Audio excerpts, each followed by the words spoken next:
இது ஒரு நல்ல ஒரு கேள்விங்க. இப்ப ரமலான் மாதத்துக்கு இந்த தராவீஹ் என்ற பெயர்ல நம்ம ஒரு தொழுகையை தொழுகிறோம். அவங்க கேள்வி எப்படி வந்திருக்குன்னு கேட்டா, தராவீங்கிற பெயர்ல முதல்ல தொழுகை இருக்குதா அப்படிங்கிறத முதல் கேள்வியை கேட்கறாங்க. அது நல்ல கேள்விதான்.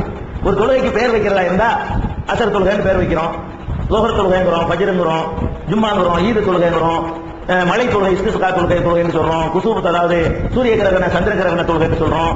இந்த தொழுகைகளுக்கெல்லாம் நம்மளா பேர் வச்சுக்கல. இந்த பேர்லாம் அல்லாஹ்வுடைய ரசூல் வச்சது. அசர் தொழுகை நம்மளா பேர் வச்சுக்கல. ரசூல் ஸல்லல்லாஹு அலைஹி வஸல்லம் அதுக்கு அசர்னு சொன்னாங்க, நாமளா அசர்ங்கிறோம். ஆனால் இப்ப தராவீஹ்னு ஒரு தொழுகைக்கு பேர் வைக்கிறோம்னு வைங்க, அது யார் சொல்லணும்? அல்லாஹ்வுடைய ரசூல் தான் சொல்லணும். நீங்க குர்ஆன் அல்லது அல்லாஹ் சொல்லியிருக்கணும். குர்ஆன் முழுசும் நீங்க தேடி பார்த்தாலும் சரி, தராவீங்கிற வார்த்தையே இருக்காது. நபிகள் நாயகம் ஸல்லல்லாஹு அலைஹி வஸல்லம் ஹதீஸ்கள் ஏராளமான நூல்களில் தொகுக்கப்பட்டிருக்கிறது. அவங்க தங்கள் வாழ்நாளில் ஒரு தடவையாவது இந்த தராவீங்கிற சொல்ல யூஸ் பண்ணிருக்காங்களான்னா இல்ல. பிற்காலத்தில் வந்தவங்க தான் இந்த பெயர்ல ஒரு தொழுகை உண்டாக்குறாங்க. தராவீஹ் என்ற பெயர்ல ஒரு தொழுகையை உண்டாக்குறாங்க. ஆயிஷா நாயகி அவங்கள்ட்ட வந்து ஒருத்தர் கேட்கிறார், அபு சலமாங்கிறவர் கேட்கிறார், கைஃப கானத் ஸலாத்து ரசூலில்லாஹி ஸல்லல்லாஹு அலைஹி வஸல்லம் ஃபீ ரமலான். ரமலான் மாதத்திலே நபி ஸல்லல்லாஹு அலைஹி வஸல்லம் எப்படி தொழுதாங்க, எத்தனை தொழுதாங்கன்னு கூட கேள்வி கிடையாதுங்க. எப்படி தொழுதாங்கன்னு கேள்வி கேட்கப்படுது. ஆயிஷா நாயகி சொல்றாங்க, மாகான யஸீது ஃபீ ரமலான வலா ஃபீ கைரிஹி அலா 11 ரக்கா.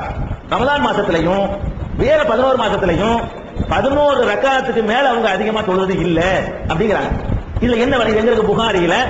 உங்களுக்கு தமிழ்ல புகாரி வந்துருச்சு, நீங்களே எடுத்து பார்த்துக்கலாம், நிறைய இடங்கள்ல இருக்கிறது. ஒரு உதாரணத்துக்கு சொல்வதாக இருந்தால் 1147 1147 ரமலானிலும் ரமலான் அல்லாத மாதங்களிலும் நபி ஸல்லல்லாஹு அலைஹி வஸல்லம் அவர்கள் 11 தான் தொழுதாங்க. இது என்ன விளங்குது? எப்பவும் தொழுகிற தொழுகை தான் ரமலானுக்கு விளங்குது. ரமலான்ல எப்படி 11 தொழுதாங்களோ அப்படித்தான் மற்ற மாதத்திலையும் தொழுதாங்க. மற்ற மாதங்கள்ல எப்படி 11 தொழுதாங்களோ அப்படித்தான் ரமலான்லயும் தொழுதாங்க. 8 ரக்காத் இரவு தொழுகையும் 3 ரக்காத் வித்ரும், இப்படி 11 ரக்காத் ரசூலுல்லாஹ் தொழுதிருக்காங்க. இப்ப என்ன விளங்குது? ரமலானில் ரசூலுல்லாஹ் எப்படி தொழுதாங்கன்னு கேள்வி கேட்கப்படுது. ஆயிஷா நாயகி பதில் சொல்றாங்க, ரமலானுக்குன்னு ஒண்ணு கிடையாது, ரமலானுக்கு அந்த தொழுகை தான், ரமலான் இல்லாத வேற மாதத்துக்கு அந்த தொழுகை தான். அப்ப முதல் பாயிண்ட் வந்து ரமலானுக்கு ஸ்பெஷல் தொழுகை எல்லாம் கிடையாது, அந்த தொழுகை தான்.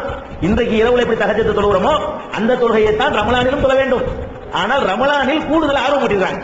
மற்ற நாள்ல தொழுகிறதை விட மன் காம ரமலான ஈமானம் வஹ்திசாபன் குஃபிரலஹு மா தகத்தம மின் தம்பிஹி. யார் ஒருத்தர் ரமலான் மாதத்திலே நின்று வணங்குகிறாரோ அவருடைய முன்பாவங்கள் மன்னிக்கப்படுகின்றன என்று நபி ஸல்லல்லாஹு அலைஹி வஸல்லம் அவர்கள் ரமலானுக்கு அதிகமா ஆர்வம் ஊட்டினாங்க. மற்ற 11 மாசத்துக்கு அவ்வளவு ஆர்வம் ஊட்டல. இந்த ஆர்வத்துல தான் டிஃபரன்ஸ். 11 மாசத்துல ஆர்வம் ஊட்டதை விட இந்த ஒரு மாசத்தில் அதிகமா ஆர்வம் ஊட்டி இருக்கிறாங்க.